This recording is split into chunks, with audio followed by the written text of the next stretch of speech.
Bienvenue dans Au Quotidien. Au sommaire, en ce vendredi 14 novembre, vive tension lors du conseil municipal du Mans. Ce jeudi en cause, la vente d'un lieu chargé d'histoire, la maison de la Reine Bérengère située dans la cité Plantagenet, qui va devenir un hôtel 5 étoiles. Le Blanc Illumination organise son traditionnel déstockage ouvert aux particuliers ce vendredi et ce samedi avec une nouveauté cette année. Et puis elle est vice-championne de la Coupe de France des fleuristes. Anne Verlac ouvre sa boutique ce samedi au Lude.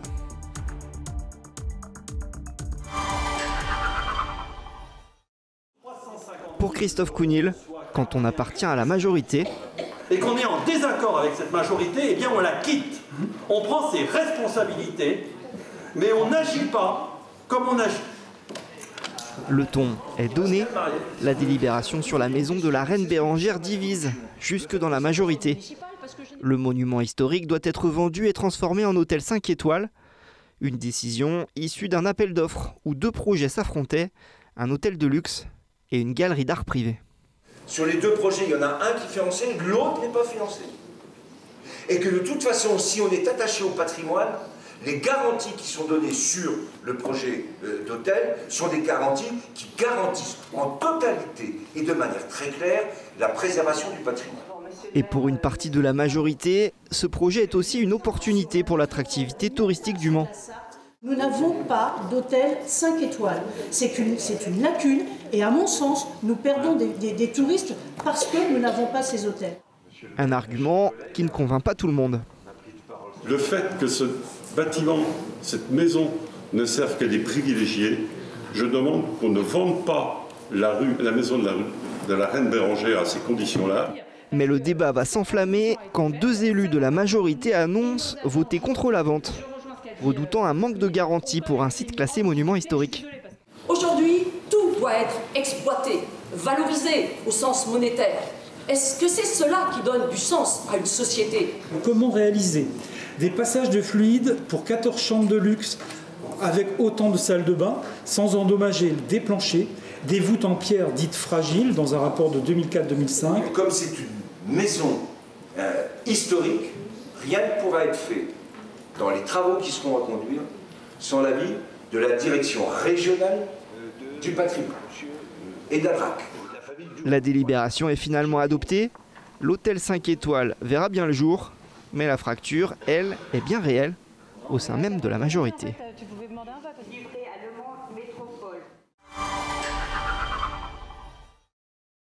Le temps est venu de rétablir l'ordre au Mans, estiment les Républicains dans un communiqué publié ce jeudi 13 novembre. Ils réagissent aux chiffres de la délinquance transmis par le préfet de la Sarthe mercredi, qui sont en baisse par rapport à l'an dernier. Mais le parti de droite pointe un sentiment d'insécurité toujours présent parmi les habitants. Il demande donc plus de moyens pour la police municipale, une présence accrue sur le terrain, avec un renforcement du déploiement de la vidéoprotection. Vous avez à peu près 10 minutes pour vous balader en bas, en haut. Comme La grande nouveauté pour les 20 ans de déstockage chez Le Blanc Illumination, c'est sans nul doute ce showroom ouvert au public sur inscription, pensé pour en mettre plein les yeux aux clients. C'est un moment de féerie, hein ? Magnifique, vraiment, splendide. On ne regrette pas le déplacement. Ce couple vient de Toulouse pour dénicher à moindre coût de quoi faire briller sa maison. Qu'ils soient particuliers ou représentants de collectivités, beaucoup sont prêts à faire des kilomètres pour profiter des prix. Ce groupe repartira ce soir en Normandie. Pour le comité des fêtes de Roulour, c'est une petite commune qui est à côté de Vire. Les prix sont très très intéressants. On a changé de fournisseur justement à cause de ça. C'est le fournisseur qu'on avait de l'Est, 50-60% plus cher. Cette collectivité fera 5 000 € d'achat cette année et le nouveau showroom incite d'autant plus à craquer. C'est merveilleux, on a l'impression d'être des enfants.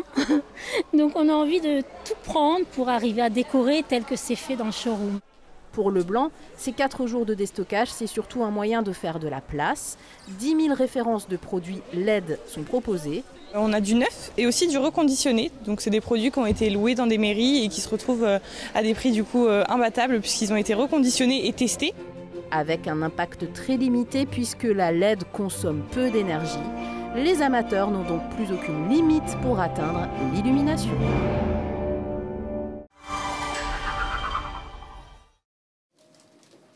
Un lieu intimiste à son image. Anne Verlaque soufflait la bougie de ses 32 ans ce jeudi. Après des années de mobilité, une médaille d'argent à la Coupe de France des fleuristes, elle se lance dans un tout nouveau projet, plus sédentaire cette fois. J'étais toujours entre Paris, ici, les formations, etc. Donc allez, on se pose, on prend racine au Lude. Je suis un petit peu trop effervescente sur plein d'émotions. C'est quelque chose que j'ai imaginé qui prend forme et donc je trouve ça magique. Hâte d'être à l'ouverture. Ça, c'est ce samedi, la boutique ouvre ses portes. Une bonne nouvelle aussi pour la commune qui a aidé une dizaine de commerçants à s'implanter ces dernières années. On a mis en place les commerces à l'essai. L'idée, c'était de soutenir les porteurs de projets qui n'ont pas encore de commerce pour s'installer dans des conditions avantageuses puisqu'elle a 6 mois de loyer gratuit, 6 mois à demi-loyer et ensuite elle peut signer, si elle souhaite, un bail commercial avec un loyer extrêmement peu cher. Ça fait plus de 30 ans qu'on a une fleuriste dans le centre-ville, donc c'était important pour nous de garder ce commerce. C'est à quelques encablures de la mairie, justement, que la boutique se dévoile. Bienvenue chez Verlaque Fleuriste. En son sein, une volonté d'originalité. Rien qu'en termes de fleurs, en termes de variétés, en termes de plantes, j'ai à cœur de trouver des choses qui vont changer un petit peu du quotidien, de ce qu'on peut trouver partout. En dehors de ce commerce, Anne Verlaque compte bien continuer son rôle de formatrice auprès des jeunes ou de professionnels à raison de 2 jours par mois. Avec une boutique ouverte 7 jours sur 7, elle va avoir besoin d'aide. C'est une jeune que j'ai formée au sein du lycée Nazareth pendant 4 ans. J'aurais jamais pensé un jour employer une personne que j'aurais formée, mais voilà, ça y est, c'est parti. À partir du 1er décembre, elle sera avec moi, donc c'est une belle histoire, je trouve. Une belle histoire et de nombreux projets d'ateliers à perpétuer dans la commune, au château notamment qu'elle décorera avec des jeunes pour les fêtes de fin d'année. On vous propose quelques idées sorties pour ce week-end. Direction Nogent-sur-Loire pour chiner à une brocante autour du fil et loisirs créatifs ce samedi. Ça se passe à la salle Le Bon Poisson. Toujours ce samedi, peut-être serez-vous tenté par une balade botanique à la découverte des plantes sauvages comestibles au parc du Gué de Molny. Le salon au vignoble fait étape au Mans du 14 au 16 novembre au centre des expositions. Vouvray-sur-Huisne ouvre déjà son marché de Noël à l'espace de loisirs ce dimanche 16 novembre de 10h à 18h. Et puis dernier week-end pour la fête foraine du Mans au parking du Panorama. L'occasion de vivre encore quelques sensations à bord des manèges jusqu'à dimanche 20h. Le Cercle Montesquieu du Mans, c'est un lieu de réflexion où l'on revisite les grands sujets de société, qu'ils soient scientifiques, culturels ou citoyens, tant à l'échelle locale et plus loin encore. Pour nous présenter la programmation 2025-2026, nous sommes avec sa présidente Nicole Anquetil. Bonsoir. Bonsoir. Alors, le Cercle Montesquieu au Mans existe depuis 2012. Pouvez-vous nous rappeler la vocation de cette entité ? Ce qui est important pour nous, c'est de réfléchir autrement, c'est-à-dire essayer de se débarrasser un peu de tout ce que l'on a pu apprendre sur un certain nombre de sujets, remettre un peu en actualité ce savoir et essayer de trouver de nouvelles pistes de réflexion. Moi, je dis toujours que finalement, nous sommes dans un grand chamboulement d'idées.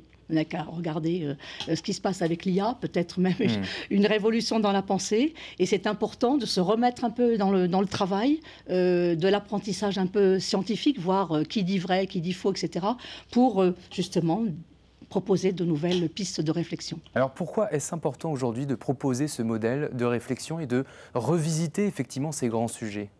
Mais parce qu'on peut peut-être dire des bêtises, être dans les contresens. Bon, j'avoue que dans notre cercle Montesquieu, il y a beaucoup de boomers, c'est le mot à la mode, n'est-ce pas ? Et nous avons fait nos études dans les années 70-80, des très généralement de bonnes études, mais les chercheurs continuent à chercher, à trouver de nouvelles approches des différents sujets, et c'est important que l'on on se remette en cause. Non seulement de se remettre en cause, mais d'abandonner un petit peu certaines certitudes. Venons-en un peu à l'aspect concret de cette programmation. Comment vous choisissez les thèmes ou les intervenants et est-ce qu'il y a une ligne directrice pour cette saison 2025-2026 ? Il y a plusieurs lignes directrices. Oui. C'est-à-dire que l'on a en fait des thèmes. Il y a le thème de la santé, il y a le thème de l'école, il y a le thème de l'écologie, etc. Donc on déroule, c'est comme si on déroulait des fils. Il n'y a pas un seul fil rouge, c'est remettre en cause et puis essayer de réfléchir justement autrement. Et au fur et à mesure des événements ou bien, je ne sais pas, des publications de nouveaux chercheurs ou d'écrivains, eh bien, on dit, ça y est, voilà, là, il y a le sujet. Et justement, pour la conférence que l'on va organiser le 28 novembre, ce sont les Jeux Olympiques de Paris 2024 qui ont donné l'occasion de dire, moi, j'avais déjà programmé cette question-là sur est-ce que ça va changer quelque chose. Eh bien, c'était justement l'occasion d'inviter Marie-Amélie Le Fur pour justement nous dire comment elle a vécu championne paralympique et aussi présidente du comité paralympique et sportif français, exactement, entre autres. Et surtout présidente de l'Agence nationale du sport. Tout à fait. Donc c'est une personne qui est non seulement elle fait du parasport, une qualité de résilience extraordinaire, totalement légitime, parce que non seulement elle est championne, mais en même temps elle a une action de service public. Alors, 1 an après les Jeux Olympiques et Paralympiques, l'engouement, comme vous le dites, autour de l'inclusion des sports en situation de handicap dans le sport est retombé. Comment le cercle aborde-t-il cette désillusion sociétale? Vous commencez à l'aborder, justement. Alors, c'est vrai, c'est le constat. Mais c'est le constat que tout le monde peut faire, y compris au niveau local, au niveau national, bien sûr. Et Marie-Amélie Le Fur, dans un certain nombre d'articles, a dénoncé justement la diminution des subventions. Parce qu'on parle beaucoup de la diminution des subventions dans le domaine de la culture. Mais 2024, moins 25% pour le sport. Et 2025, moins 17,4%. Et c'est une catastrophe. Le président Macron avait dit que ça serait suicidaire de supprimer les subventions dans le sport. Mais écoutez, on est dans la réalité aujourd'hui. Et ça pose une question vraiment extrêmement importante, surtout si on veut définir que le sport devrait être un levier d'émancipation, d'inclusion et de citoyenneté. À partir du moment où les clubs de sport ne peuvent pas fonctionner parce qu'il n'y a pas suffisamment d'entraîneurs spécialisés, etc., eh bien finalement, c'est un échec. Une question qui se pose en tout cas ce 28 novembre, le thème « Le sport levier d'émancipation, d'inclusion et de citoyenneté » qui se déroulera à Salle Forum des Quinconces à la place des Jacobins au Mans. Une autre rencontre en février 2026, une rencontre forte avec Arthur Guérin-Turc qui est doctorant en géographie. Vous êtes d'ailleurs aussi géographe, Nicolas Anquetil. Il s'intéresse à la gestion des forêts et au marché de l'assurance face aux incendies. Pourquoi ce thème? Alors c'est un sujet assez explosif que j'ai découvert, bien entendu, en écoutant Arthur Guérin-Turc à la radio. Et il présente son sujet, et le sujet, alors le titre n'est pas encore affiné, mais il ne voulait pas trop affoler, surtout en disant la forêt française, état de la forêt française, mais derrière, c'est financiarisation de la forêt française, et pas que de la forêt française. Alors il montre bien, et il va soutenir sa thèse en mars prochain, mars 2026, il montre bien que les petits propriétaires forestiers, il y en a beaucoup en Sarthe, ne peuvent plus entretenir la forêt, parce que ça coûte très cher. Donc finalement, ils la vendent, mais ils la vendent à qui? À des fonds d'investissement. Et il y a ainsi une financiarisation de la forêt, qui fait que la forêt que l'on définit du point de vue de l'écologie comme notre poumon vert, etc., poumon de récréation aussi, on n'a qu'à voir l'Arche de la Nature, eh bien, c'est une forêt qui devient un actif vert. Et à la clé, bien entendu, il faut du rendement. Donc un rapport d'investissement qui devient intéressant pour certains, certaines. Exactement. À partir du moment où on a un actif forestier, une forêt qui devient marchandise, eh bien, les assureurs entrent dans ce marché. Donc il y a une assurance, un marché de l'assurance forêt, feu de forêt. Comme c'est un phénomène qui s'accentue de plus en plus, les assurances s'intéressent à ce phénomène. Du risque forêt, et on entretient en quelque sorte la financiarisation de la forêt. Le vaste sujet, en tout cas, que vous souhaitiez aborder, qui vous avez constaté, qui parle de plusieurs thèmes. Est-ce que le public doit venir avec un bagage de connaissances particulier, ou au contraire, l'idée est de susciter la curiosité chez eux qui ne connaissent pas du tout ces sujets, Nicolas Anquetil? C'est ce que l'on souhaite. Bien sûr, il y a des personnes qui connaissent un certain nombre de sujets, peut-être pas tous. Mais ce qui est très bien, c'est d'avoir justement un public curieux, parce que moi je trouve que c'est ce qui est le plus intéressant. J'aime bien aller vers ce que je ne connais pas. Donc quand on va vers ce que l'on ne connaît pas, déjà on n'a pas d'idée préconçue, préétablie. Et ça permet justement peut-être d'avancer un peu plus dans la réflexion, puis peut-être dans l'action citoyenne, puisqu'on va parler quand même, Cercle Montesquieu, c'est l'action citoyenne de réflexion, et pourquoi pas dans la cité. Merci Nicolas Anquetil, vous êtes président du Cercle Montesquieu. Toute la programmation est à découvrir sur leur site internet que nous affichons sur votre écran, cerclemontesquieulemans.blogspot.com. Merci Nicolas Anquetil, présidente du Cercle Montesquieu, d'être venue sur notre plateau. Merci à vous Alexandre. La météo de ce samedi 15 novembre 2025, un temps très humide et instable au cours de la journée. Dans la matinée, les températures sont toujours plus élevées que les normales, entre 10 et 12 degrés. L'après-midi, toujours de la pluie. Côté température, comptez 14 degrés dans le Nord-Sarthe et jusqu'à 16 vers Sablé-sur-Sarthe. Très bon week-end sur LMTV et à lundi 17 novembre.